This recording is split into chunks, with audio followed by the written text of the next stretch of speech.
Hi, I'm Shohei from Hasselblad Institute. I'd like to tell you about Kerfmeter, a device that automatically calibrates the curve of laser cut model. A Kerfmeter device attached to the head of a laser cutter. It causes the laser cutter to cut a spiral shape and then apply torque to it. The angle by which the spiral can be rotated indicates curve.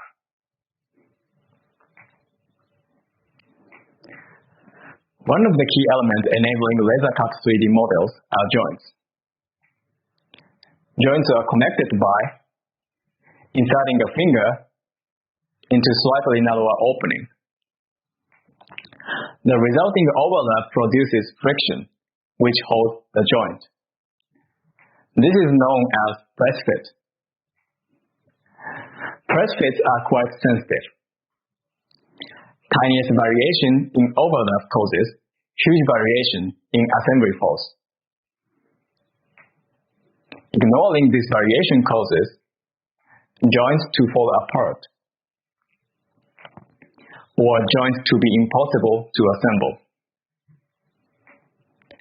A key source of such unintended variation in overlap is kerf, the width of material that is removed by a cutting process. Kerf vary depending on the machine and material. Thus, kerf has to be compensated for by making parts slightly larger. However, before we can compensate for kerf by dilating, we need to measure kerf. Here's the current measurement process. The user laser cuts this test piece, and the user applies force to insert this segment into increasingly tighter opening until it feels tight enough. This measures the kerf and fit, here 0.4 millimeter.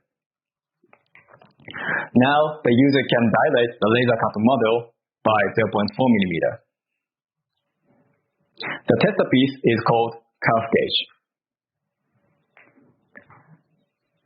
However, this calibration procedure adds 3 extra manual steps to cut laser cut model.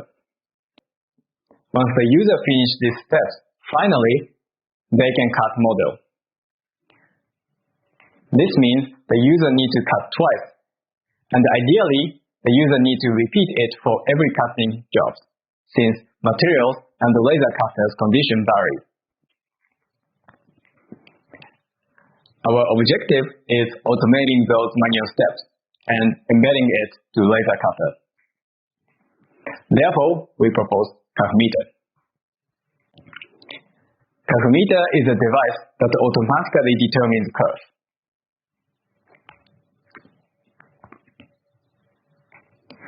When the user sends a model to the laser cutter,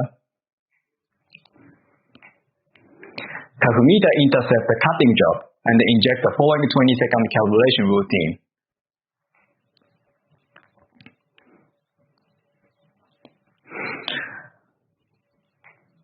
By positioning the hole over opening in the grading below, Kerfmeter allows the insert to drop.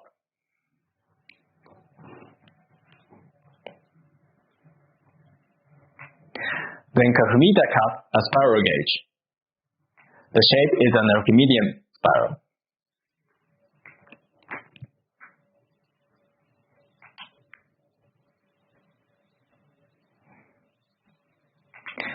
Kerfmeter now continuously increases torque to estimate press fit until reaching to the estimated tightness.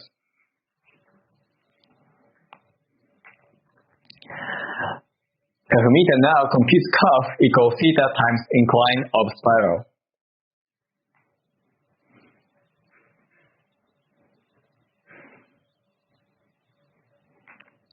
And Kerfmeter sends kerf value to modeling software, and then receives updated version of the model.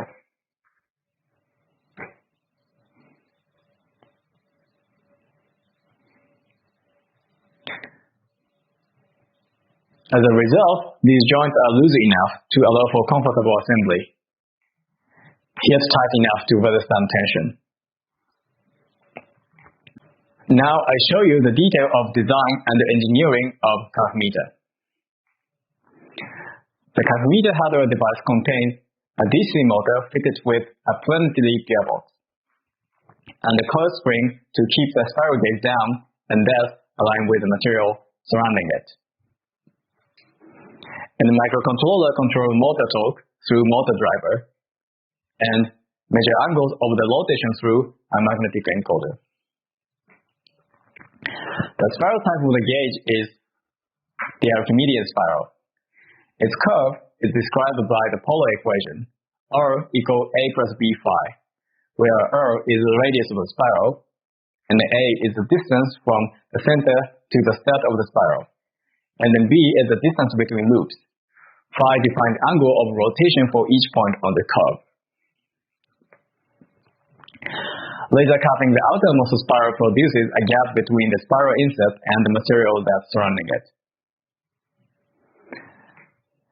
The width of the gap is the curve of the laser. Rotating the spiral insert causes it to grow until it coincides with the spiral formed by the material surrounding it. Then the curve is computed by theta equal the curve divided by spiral parameter b. The applied force to tighten the spiral gauge is formulated by F equal torque divided by the radius of the spiral gauge.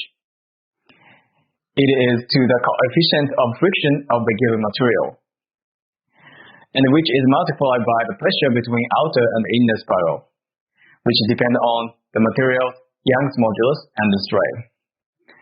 And it is also multiplied by the contact area of the spiral gauge, which is defined by the rotation angle theta and the radius of the spiral gauge and the material thickness. In the same way, the force to assemble finger joint is formulated by this.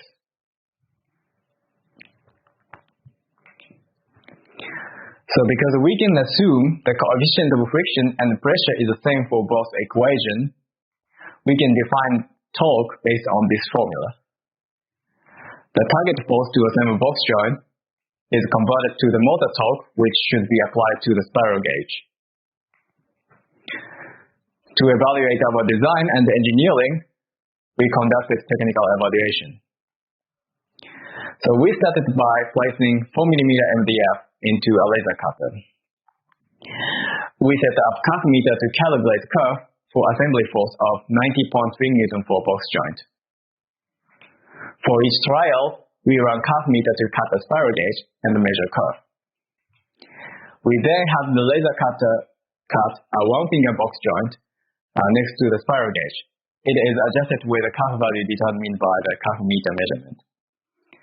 And we repeated this process 30 times.